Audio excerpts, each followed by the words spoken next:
Praise the Lord. ദൈവം സർവശക്തൻ, ദൈവനാമം മഹത്വപ്പെടുമാറാകട്ടെ. 49 സങ്കീർത്തനം 16-17 വാക്യങ്ങളിൽ നാം ഇപ്രകാരം വായിക്കുന്നു: ഒരുത്തൻ ധനവാനായി തീർന്നാലും അവന്റെ ഭവനത്തിന്റെ മഹത്വം വർദ്ധിച്ചാലും നീ ഭയപ്പെടരുത്. അവൻ മരിക്കുമ്പോൾ യാതൊന്നും കൊണ്ടുപോകുകയില്ല. അവന്റെ മഹത്വം അവനെ പിൻചെല്ലുകയുമില്ല.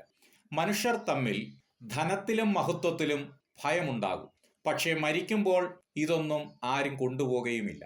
പിൻചെല്ലാൻ കഴിയാത്ത മഹത്വത്തിന്റെ ഉടമയാണ് മനുഷ്യൻ.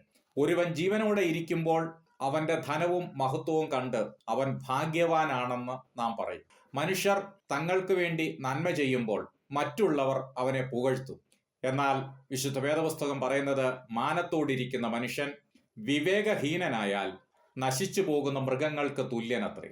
ജീവിച്ചിരിക്കുന്ന കാലയളവിൽ വിവേകമുള്ളവനായിരിക്കുക, വിവേകത്തോടെ പെരുമാറുക, വിവേകം നേടുക, നമ്മുടെ വിവേകത്തിലൂടെ ദൈവത്തെ അറിയുക. ആമേൻ. ഈ വചനങ്ങളാൽ ദൈവം നമ്മേവരെയും അനുഗ്രഹിക്കുമാറാകട്ടെ.